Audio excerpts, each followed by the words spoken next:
tell you what's devilishly difficult, staying in business. Most companies fail spectacularly. Well, I've been doing it for 25 years, a quarter of a century. I turned 40 on Saturday, and I really did start when I was just 15. I've made some mistakes. Things have gone spectacularly well and spectacularly bad in equal measure. The mistakes I've made equal the grey hairs on the edge of my head.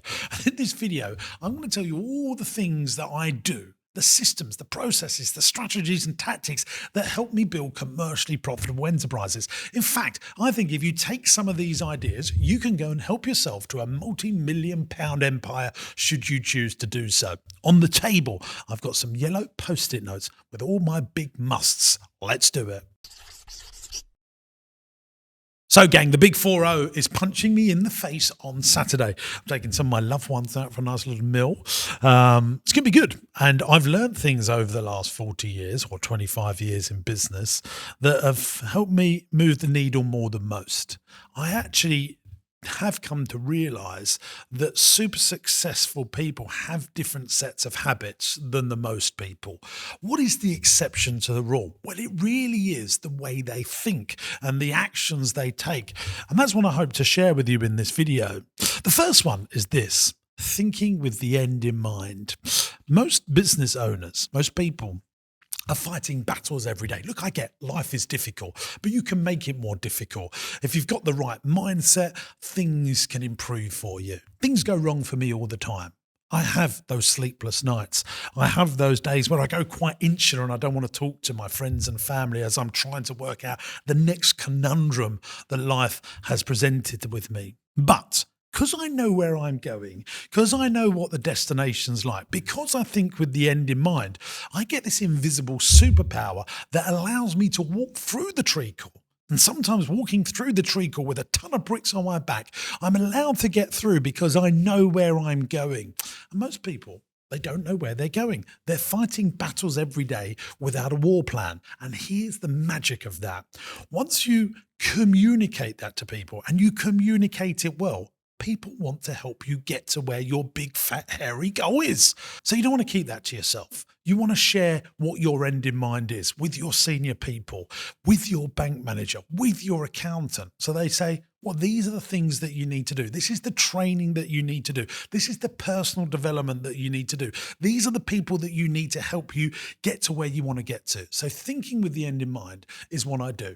Yes, I want to build £100 million business with a 10, 12 million pounds profit. I want to do that right now. I want to build a brand that families love. I want to build great companies. So therefore, I've got to find the right talent to help me. I've got to get the right financing in place.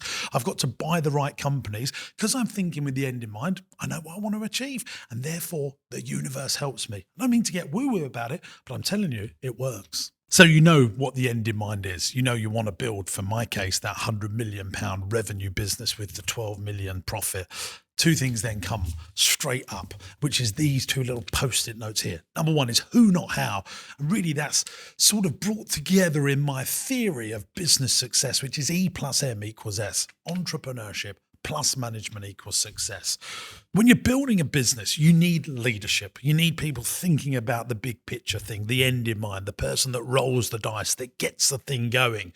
But then very quickly, you need some lieutenants and captains that are going to manage the day-to-day so that you, the entrepreneur, can be growing the business, having a really good management team operating the business. And this was my biggest learn of business. Actually, it really came to me when I read Richard Branson's book, Losing My Virginity, which is a fantastic read for entrepreneurs and business owners.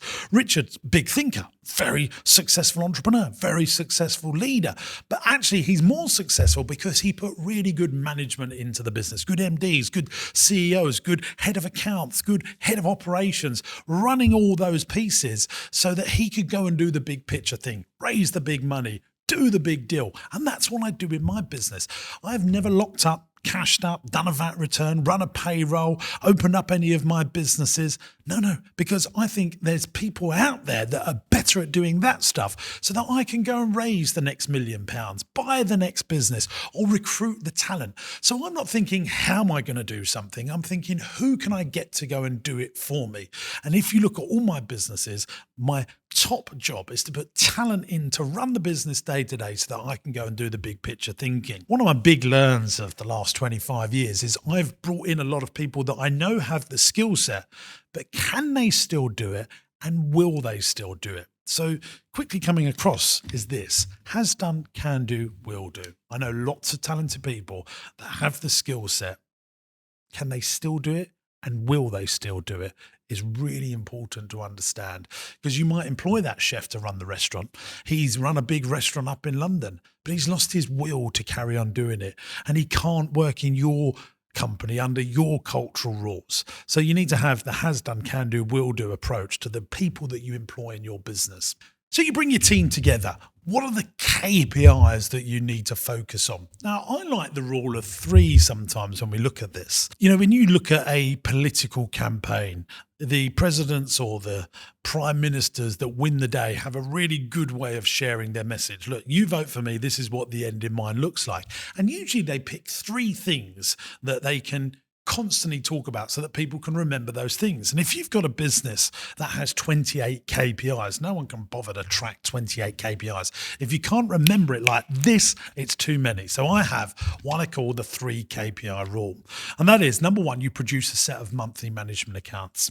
Do you know, so many businesses generating millions of pounds worth of revenue that manage their business by what cash is in the bank account, or a set of year-end accounts that their accountant tells them.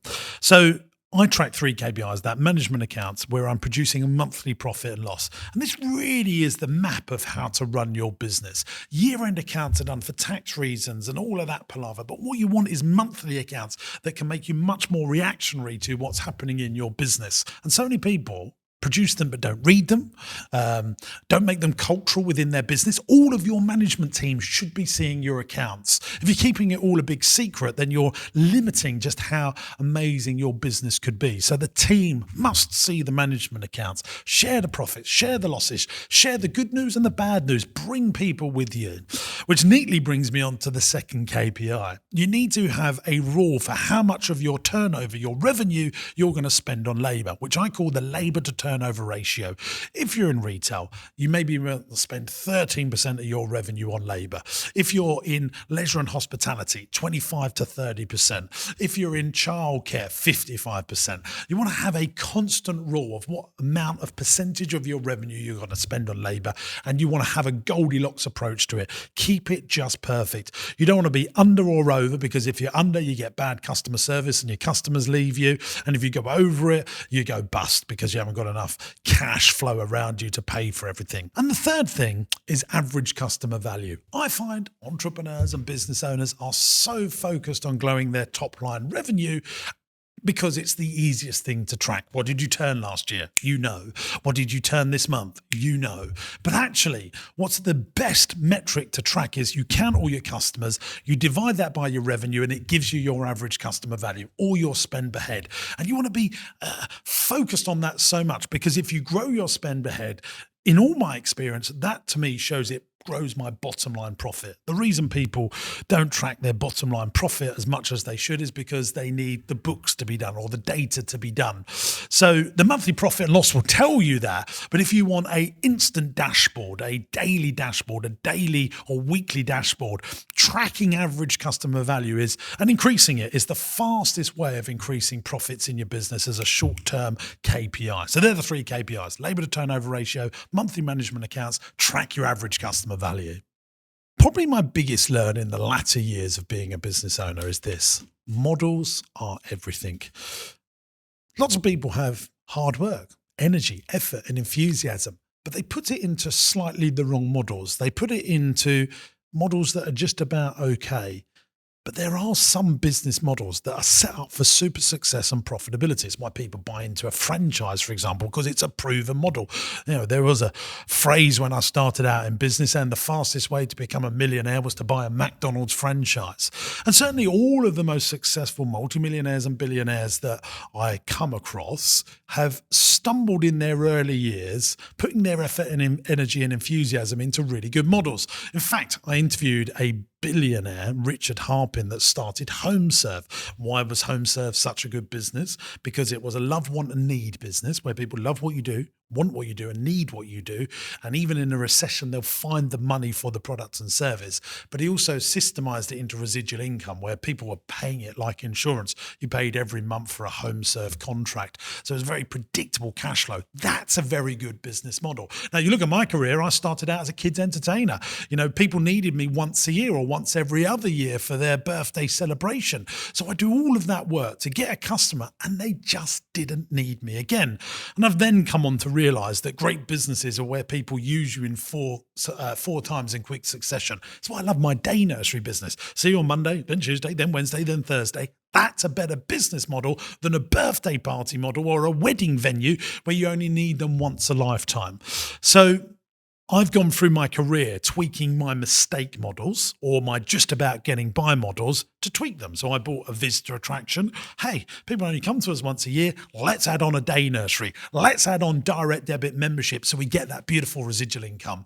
And so tweaking models for super success are what super successful entrepreneurs do. Those of you that watch me here on YouTube will know that I have an addiction. Some people are addicted to gambling, drugs, alcohol. Me, buying businesses. That's what I like doing. Why do I like doing it? Because you're buying a proven system. Effectively, you're buying a proven model. Only 5% of businesses get past their 10-year anniversary. So if you look at all of the collection of things that I've bought, Cafe Deli Wholesale, this hotel where we're recording this today, I bought Be My Bear, or I bought Camp Bowman or Into Action. These businesses that are 10, 20, 30 years old that have got historic profitable accounts. They are proven models. So that's why people buy franchises, by the way. They go and buy a KFC franchise. Oh, is KFC going to work? Are people going to still buy Kentucky Fried Chicken? Are they going to buy that? Yeah, of course they are. It's a proven model. Let's buy into that franchise. Well, I actually don't want to buy franchises. I want to buy my own businesses. I want to buy £1 million plus businesses that have been established for over 10 years, that have got history behind them. I'm buying something proven. Most businesses don't even make it to their 2-year anniversary. So I'm buying stuff that's proven and then bringing it into my ecosystem so that I'm sharing the cash flow around. And I'm just doing that more and more and more. Rather than doing it once every other year, I started doing it once a year. And now I feel like I'm buying another business in line with putting in my VAT return. Madness, but it works. Now, the next thing is a philosophy of mine, which I actually had from a very young age. I mean, I don't want to get too sad and morbid about this, but I lost my mum when I was 16 and she really had nothing. And I thought, God, and she had MS and she got ill. And she didn't have security around her. Now, I started out as a kids entertainer, effectively as a magician. I was swapping time for money. I was using my hands, literally my hands, to make money. But I was bringing in lots of money. I was earning £1,000, £1,500 a week, really from leaving school. And knowing mum died and seeing that illness can actually happen sort of imprinted on my mind that you must have security around you. Now, lots of people put money into a pension because they see that when I'm 70, I'm going to not have the same energy now as a whippersnapper. So I need a system to have security around me. So I come up with this, which I call the fast pounds, slow pound methodology. And now for me, the slow pounds are commercial property. So if you think about your cash flow in your business or your salary, that's your fast pounds. But what you want to get into is creating assets that work without you, i.e. passive income, which I absolutely hate that phrase because I think people think about passive income as some la unicorn land of rainbows, but you really only get passive income on the back of hard work, earned income, which is your fast pounds. So I have a little rule. You generate fast pounds, cash flows, profits, salary, and you want to make sure that you invest some of your fast pounds into slow pound building assets.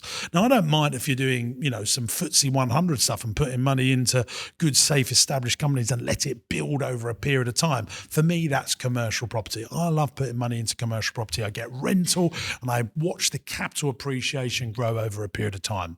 Hey, when I started out, that was all about all about residential buy-to-let property. And, I've just gone higher barrier to entry. I mean, I haven't actually put that in here, but that's another big thing that I've learned.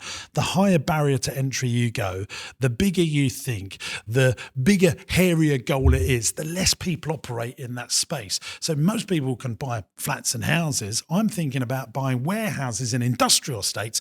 And because that occupies my brain, even though it's harder to do, but that's all I think about, I do make it happen because I can put my energy in it. And I think one of the things I've really learned as well is where your energy goes, the money flows. So if I'm going to put my energy into small, thinking, stupid buy-to-let properties, rather than putting my energy into buy the whole industrial estate, buy the 50,000 square foot building, I get better results as a result. I get better results as a result. So think bigger and think about fast pounds and slow pounds. And, you're going to have some winner chicken dinner moments. Listen, gang, I'm always looking for the easy ones. I can't help myself. I'm a human being. We're always looking for convenience. And I've learned that business models are more convenient for profitability than hard business models. Building a commercially profitable enterprise is devilishly difficult. Having a good business model is one of the ways of winning the day. Another one is population. Being around a population that has talent, that has money and has volume of people, really enough helpful. I mean, imagine if you're born in Ukraine or in Afghanistan. Do you think that's going to be an easier place to build a business? Imagine if you was born in America or the United Kingdom. Of course, if you're born in the UK or America, you've got a head start over those people in those countries. You just have. Also, the amount of chimney pots. If you've got 350 million people that live in your country like America or 70 million people like the United Kingdom, that is handy. But it goes one step further than that. Choose cities where there's lots of people. Look, I started a food services business in Essex. 1.4 million people live in Essex. In London, 9 million people live there, and around another 9 million people to go into work each day and go there as tourists. So Cafe Deli has a lot more, millions and millions more people as potential customers rather than Rossi Ice Cream having in Essex. So population is a big thing that can really help you, or chimney pots can really help you win in business. But also, when there's lots of population, that's talented people that want to go to work. Having a business in London, there's 9 million people live there, and people want to travel into metropolises as talent. You don't mind if you're, commuting from another part of the country to get into London. So be where the population is, be where the volume of people is, be where the talent is, and you'll find that you'll be very successful. See, entrepreneurs don't get rooted into tribal areas. If they're not happy, they move, because at the end of the day, you're not a tree. Now, years ago, I used to do consultancy, and I would have entrepreneurs that have built successful, profitable businesses come and sit with me, older men than me, crying their eyes out because they lost one big customer. And number one is the worst number in business. I have a little rule that no more than 10% of your revenue should come from one source. So you've got £1 million business and you've got a contract that provides you £900,000 worth of your revenue. You think you've got a brilliant relationship with those people, but what if they go bust? Or what if they sell their business? Or what if the person that owns the business dies and you lose 90% of your revenue overnight? That happens way more than I'd like to think. And that really is curtains for lots of businesses. But it goes further than that. One big customer, one big supply chain, one big product that keeps it going, one key member of staff that runs everything. So there's anything that I've learned is you must make sure that you get a little bit of money from a lot of people a lot of the time. You don't want one key lieutenant running the whole shooting match. Make sure that you remember number one, or one, is the worst number in business. Multiple revenue streams, multiple talented people, multiple product lines, multiple locations, multiple. A little bit of money from a lot of people a lot of the time. Hey, I run this podcast. You guys probably have listened to the podcast. Lots of business owners come on and they overcomplicate things in terms of what they need to market their business. And whilst I do believe that you should be a marketeer of your business over an operator of your business, another big lesson from me, most of the time you don't need to complicate it as much as you think. In fact, you probably just need 10 more good leads or 10 more good customers or just 10% more revenue. And once you shrink that complication down in size, that elephant is a lot easier to eat. You probably don't need 1,000 more customers or 1,000 leads. You probably just need 10. And when you just need 10, solving that problem becomes a lot easier. You're stressed. You're running a business. And when I meet business owners, I go, well, why are you stressed? And usually it boils down to one or two problems. They say the staff. Well, that's because you're not a very good leader and you're not coaching and educating your staff enough. But the next one is cash flow. And it's usually the non-predictability of the cash flow. Usually they're a profitable business, but they're not getting paid, or they need to cash flow infrastructure. So how do we solve that? Well, we understand that residual income is the stress buster of business. I would much rather have Netflix, which is a business half the size maybe of Walmart. I just like residual income businesses. You think of Netflix, we've got 10 million subscribers and they're all paying us 10 quid a month. What a beautiful, predictable cash flow business. Why I love my childcare business. It's really easy to predict what's going to happen in that business. I've got lots of businesses that have roller coaster cash flow. It's feast and famine. Some days we're walking around like a prince and other days a pauper. And so what you really want to do is work out how you can get some residual income into your business. Now, that doesn't mean, say, for example, you're running a fish and chip shop, that everyone's going to be buying their fish and chips on direct debit every single week. You might need to bolt on another business to that. So if I owned that fish and chip shop, I would probably set up a contract catering business to provide contract catering to factories that have got lots of staff so that I can predict my cash flow. So that's what you have to do, gang. You have to find ways of tweaking the business model. Hey, that one's back again, to get you some residual, predictable cash flow, and you'll have a much less stressful life. No matter how big you get, raising money takes time. Hey, look, guys, I've raised tens of millions of pounds. I've borrowed tens of millions of pounds, paid tens of millions of pounds back. Getting deals done, raising money, getting stuff over the line, no matter how big you get or how effective you get, it takes longer than you ever think. If I want to borrow a serious amount of money, I always have it in my little noggin that this is going to take 6 to 9 months to do. And if it gets done quicker than that, I'm pleasantly surprised. Therefore, if you know that going into the situation, you can then start finding ways for your business to generate more cash flow and use your own resources. Hey, one of my favorite phrases that explains a super successful, effective person is this: it's not your lack of resources that stops you from getting where you want to get to. It's your lack of resourcefulness. It's so easy to blame the blame game. You blame the bank, you blame the economy, you blame the government, you blame. But no, it's all your fault. You need to find ways of working it out. So if the banks say no, do you know what? There's lots of other banks and lots of other ways to make and raise money. You got to work out how to do it, but it all takes time. This little puppy is very powerful. It's innovate or evaporate. The marketplace is constantly innovating. I'd guess if you're still selling fax machines in 2025, you're going to struggle. And I've bought lots of businesses that have been doing okay, but I could see we could massively innovate them. When I bought the Rossi Ice Cream Company, this business was living on a century-year-old brand to keep it going. It was on life support machine. It hadn't developed new flavors, developed branding and marketing that worked for the 20th century. That was still doing stuff from 50 years ago. And so I innovated all of that to stop it from evaporating. When I bought Marsh Farm, our visitor attraction, I bought it from the local government. They hadn't put the infrastructure in for capital to make people come back to Marsh Farm. We built a dinosaur park, built a day nursery on site, put in some rides, innovated the whole site so that it didn't evaporate. You are constantly going through a process of innovation. Hey, do you know what? The market is always innovating, so make sure you do too. Famous to a few. That's what you want to be, famous to a few. You want to make your business brand famous to a few, especially if it's a local generated business. But actually nowadays, you can be a content creation machine. I make all this stuff on YouTube because it makes me famous to a few. It makes me famous to banks, investors, landlords. It attracts talent for people to come and work for me. It gives me opportunities. So I don't want to be famous to the masses, but for the sectors that I operate in, being famous to a few ain't half helpful. When I started out as a kids entertainer, I realized that I was building a personal brand really completely before the internet got going.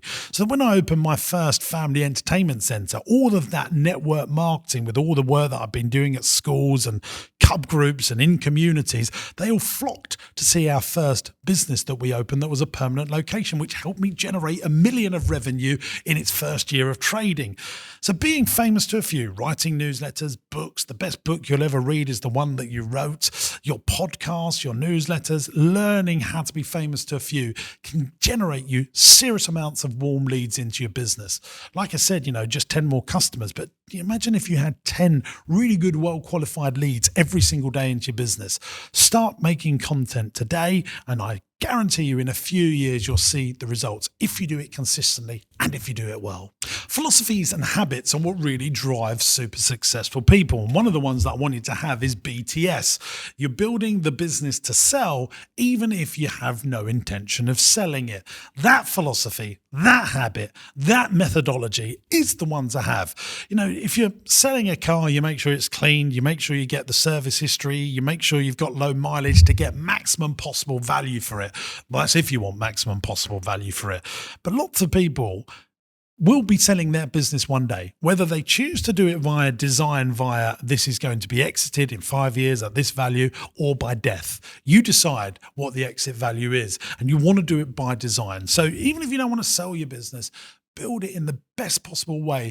Build it thinking with your buyer in mind. Hey, you start a business and you go, in 10 years' time, I'm going to build my waste business. So it's so good, I'm going to sell it to Veolia, one of the biggest waste companies in the world. Even if that doesn't happen, you're then putting all of the habits in place to turn it into the best commercially profitable enterprise that it can be. One of the best things about being a marketeer, and I love marketing, is really you quickly learn that it falls hand in glove with human psychology. Humans are obsessed with the new rather than the successful. We had the horse and car, but because we're curious, created the car. We had the car, but because we're curious, we created the aeroplane to get to places quicker. We had letters, but because we're curious, we created the internet, we had emails. And, we're just always innovating technology. But with that comes the noisy middle. Now, when I started on business, to get customers, I would knock on doors and say, hey, can we provide to you? And I was like an amateur business owner, but that to me was the easiest way of going getting customers. Pick up the phone, knock on the door, ask people for their business. And then in the noisy middle, at the top of the bell curve, is people saying, you should use AI, you should do Google pay-per-click, you should make video, you should have a website, and all of this stuff that they keep throwing in. Yes, some of that stuff is right, but my best customers still came from knocking on doors. Now, maybe as a Yoda of business, I know that if I really want to get in front of someone, I'm going to do that old-fashioned stuff of knocking on the door and saying, hey, I'm James, I'd like to do some business with you, and this is how I can solve your pain. Those powerful one-to-one conversations that I had as an amateur business owner when I just started out are still the most powerful ways that I know to get customers. And all this noisy middle where people are saying, you should be doing this, you should be doing the new. Sometimes the successful is better than the new. And you just want to be curious and you want to listen, but be careful. Be careful. The noisy middle can stop you from doing the strategies and tactics that you first did that are probably still the most successful now today. One of my big philosophies in life is personal responsibility. Understanding that if something goes wrong, it's your fault. You can't play the blame game. You want to be the exception to the rule there. The rule is most people blame the economy, blame the government, blame circumstances for why things are not going the way they want them to go. You need to be stoic and make the decision yourself to improve the metaphorical shite that you may face yourself in right now. And so I look at things and I think, wow, why are you blaming everyone else when really it's your fault? Maybe I'm blaming the economy or a situation because I've lost my best customer, or I've lost a talented member of staff, or I lost some revenue. Well, it's my fault because I haven't built the best relationship with those staff, or the best relationship with that big customer, or I haven't done the marketing good enough, or I haven't explained that why our product's better if people are leaving us because of price erosion. I just have to be better. Don't be bitter, be better. That's the way to live your life. Don't be bitter, be better. And when you're better, you win the day. One of the most obvious things that I've worked out as I've got older, I was getting a veranda over the toy shop. I was getting fatter. I wasn't doing any exercise. You really have to look after your body because at the end of the day, you ain't got no else place to go. If you're lucky, you'll get 85 good summers and winters and Christmas days. Some people get less than that, unfortunately. We're not here for very long. And you want to make sure that the people you're around are the very best people, that you enjoy being around them. Entrepreneurs are very good at moving tribes and creating tribes around them that are really nice places to be. They surround themselves with positive mental attitude. And that's not most people. Most people are moody. They're mood hoovers. They're toxic people. They want to bring you down. They build you up, then bring you down. And I just don't want to be around that. So the big problem is, unfortunately, some of the mood hoovers and the people around you might be your loved ones that you spent most of your life with them, and you might need to move away from them to move you forward. There's a philosopher that I followed that's sadly no longer with us. His name's Jim Rohn. He's a motivational speaker, had a really good outlook on life. Said some great phrases like, if you took all the money from all the rich people in the world and divided it equally, it wouldn't take long to land back in those original pockets. Because he gets that actually the way people behave, the way they think and the way they do things gets them the results that you really want. But his best phrase, the one that I live by, is this: you become the average of the 5 people that you spend most of your time with. Say you're not very good at golf, but you go and play golf with 4 champion pro players. That'll be the best game of golf that you've ever played, even if you don't beat them. Being around greatness makes you great. Being around mood hoovers makes you moody. Being around people that exercise all the time. My wife exercises. Chuds that makes my video exercises. I never did any exercise. Because I'm spending so much time with all these people that love exercise, I've now started regularly exercising. And that's a much better average to be. So I'm around the average of the 5 people that I want to be around. And if I don't like the people around me, goodbye. Get yourself around good 5 people and you'll become good. You might even become great. My last 2 points I want to discuss together. Tough times don't last, just like good times. Oh my God, have I learned this? I've had times where I've been at the top of the roller coaster thinking I am a superhero of business and entrepreneurship. Everything's going my way. And then all of a sudden that roller coaster goes down the hill and I feel a massive amount of fear of how am I going to solve this problem? How am I going to solve that challenge?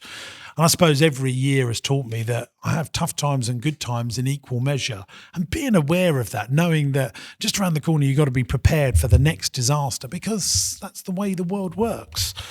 I didn't know COVID was going to happen, that I would have to close down all my businesses, and I don't know when the next disaster is going to be, things that are out of my control that I've got to be ready for, and I'm ready for them. When that next freight train hits me with challenges loaded in its back car, I'm ready for you.